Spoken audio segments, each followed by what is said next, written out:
Ladies and gentlemen, 2026 didn't arrive quietly, it arrived with force. Barely days into the new year, global markets were jolted by a sequence of high-impact events that immediately shifted risk perception across the world. A dramatic U.S. military operation removed Venezuela's long-standing leadership, sending shockwaves through geopolitics, energy markets, and investor psychology. This wasn't just another headline, it was a reminder that the world has entered a far more unstable phase, one where political decisions and military actions now move markets faster than earnings reports ever could. And when instability rises, capital does what it has always done throughout history. It runs toward safety.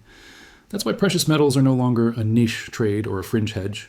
They are becoming central to the global financial conversation once again. To help break down what's unfolding beneath the surface, we turn to a market veteran who has seen multiple cycles, crises, and monetary experiments come and go. Todd Bubba Horowitz, longtime trader and chief market strategist. His outlook for this year is not subtle, it's not cautious, and it's certainly not popular in polite financial circles. Gold, he believes, is not done moving. Silver, he argues, is only just beginning to wake up. And the reasons have nothing to do with hype. They have everything to do with debt. Because at the core of today's financial system sits an uncomfortable truth. The modern economy is built on leverage, borrowing, and promises that require constant expansion just to survive. Government debt is expanding, corporate debt is expanding, household debt is expanding, and history is very clear about what happens next. Hard assets thrive when confidence in paper weakens. Precious metals don't require earnings growth. They don't rely on management credibility. They don't depend on central bank promises. They exist outside the system. That's why gold has already been pressing toward record territory, and why silver is finally breaking free from decades of suppression. One of the most important signals confirming this shift is the collapse in the gold to silver ratio. Not long ago, it took more than 100 ounces of silver to equal the value of a single ounce of gold. Today, that ratio has nearly been cut in half. This isn't random. It's the market acknowledging that silver is no longer just a monetary metal. It has become an essential industrial input at the exact moment global manufacturing is being restructured. Solar technology, energy storage, advanced electronics, defense systems, all of them rely on silver, that dual role, monetary protection and industrial necessity, or is what makes silver uniquely explosive in this environment. But here's the key distinction most people miss. There's a difference between being bullish and being reckless. Even in strong secular trends, markets don't move in straight lines. Pullbacks happen, corrections reset positioning, volatility shakes out weak hands. Long-term conviction does not mean short-term impatience. This is where experience matters. Someone investing for the next decade can tolerate fluctuations.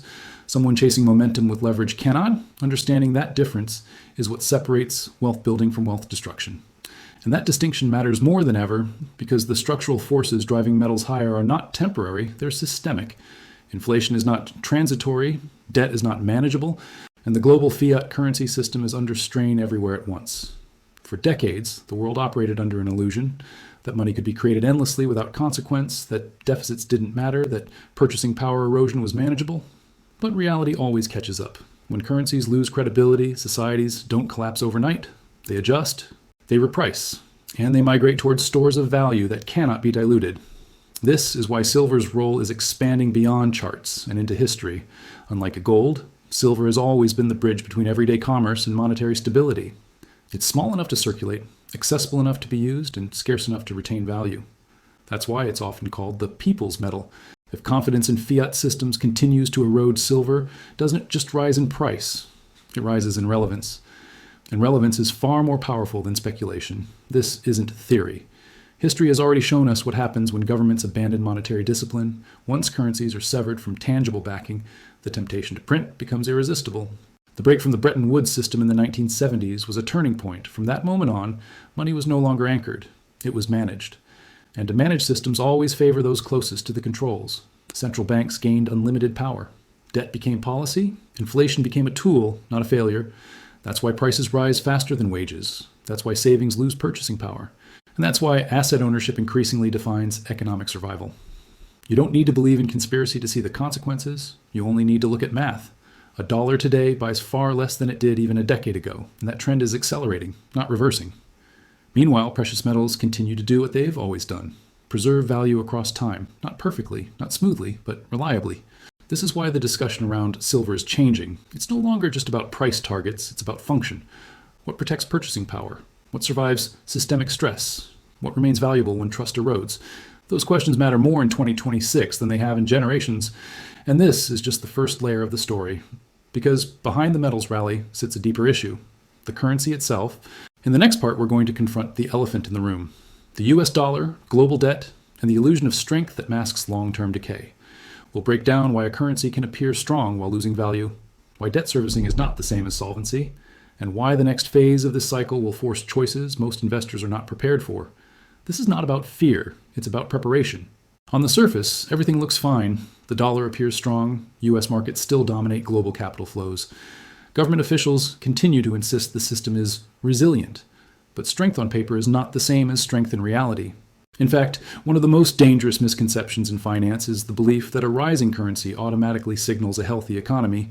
History tells a very different story. Currencies can rise for many reasons, and some of them are deeply troubling. The dollar today is strong not because the system is stable, but because alternatives are weaker.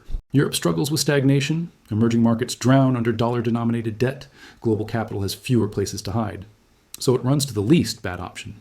That does not make the system sound, it makes it fragile. Because beneath the surface of dollar strength lies a mountain of obligations that grows larger every single day. Debt is no longer a temporary tool. It is the foundation of the system itself.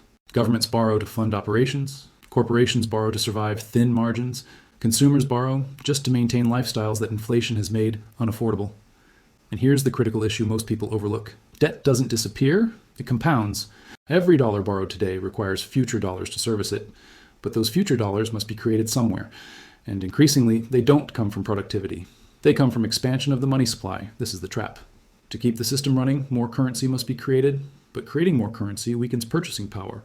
Weak purchasing power requires higher wages and higher borrowing. Higher borrowing demands even more currency creation. It's a loop, and loops eventually break. This is why interest rates are such a problem. Raising rates slows inflation, but increases debt servicing costs. Lowering rates eases debt pressure, but accelerates currency debasement. There's no painless option anymore. Every choice carries consequences. For decades, policymakers delayed this reckoning by exporting inflation globally. The dollar's reserve status allowed the US to run deficits without immediate penalty. Other nations absorbed the pressure. But that dynamic is changing. Countries are increasingly settling trade outside the dollar. Central banks are diversifying reserves. Trust is thinning, quietly, steadily.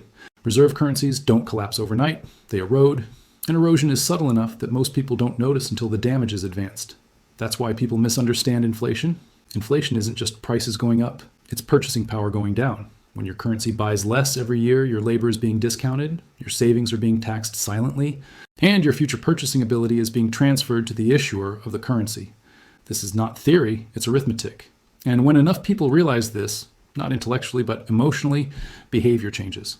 That's when capital moves, not into speculative assets, not into promises, but into things that cannot be printed. This is where precious metals re-enter the conversation. Gold protects wealth at the top, silver protects mobility and access at the bottom, and both function as a referendum on trust. When trust in institutions weakens, metals rise. When trust strengthens, metals consolidate. Right now, trust is being tested everywhere. Political instability, geopolitical conflict, monetary experimentation, social pressure. These forces don't operate independently. They reinforce each other and markets feel it. One of the most revealing signals is how quickly liquidity disappears during stress, when volatility spikes assets that depend on confidence collapse first, assets that depend on scarcity hold. This is why silver's volatility is often misunderstood. Yes, it moves fast. Yes, it corrects sharply. But volatility is not weakness. Volatility is information. It reflects a market that is small relative to global demand, a market where even modest capital flows can produce outsized moves. Silver is not manipulated because it's weak, it's sensitive because it's scarce. That sensitivity cuts both ways. It punishes impatience, but it rewards conviction. And conviction is built on understanding cycles. We are not in a normal economic slowdown. We are in a transition. From growth fueled by leverage to survival defined by resilience. In that transition, paper assets compete for attention, while real assets compete for trust. And trust is finite. This is why timing matters less than positioning. Trying to trade every move in a structurally broken system is exhausting and dangerous, but owning protection before it's universally recognized is strategic. There's an old saying, markets move to punish the maximum number of participants. In the next phase, complacency will be punished. Those who believe central banks can indefinitely control outcomes will be surprised. Those who assume debt can grow forever without consequence will be disappointed. And those who think inflation is over may soon learn the difference between slowing price increases and restored purchasing power. They are not the same thing. Even if inflation rates decline, prices don't reset downward, the damage remains. The standard of living does not automatically recover. That's why this moment matters. Not because collapse is imminent, but because transition is underway. And transitions reward preparation. How to think about metals allocation, why patience beats leverage, and how history repeats. Not exactly, but rhythmically. Because understanding the rhythm is what allows you to move ahead of the crowd instead of reacting behind it. At this point, the question is no longer what's happening. The real question is, what do you do about it? Because awareness without strategy leads to anxiety, and fear without structure leads to bad decisions.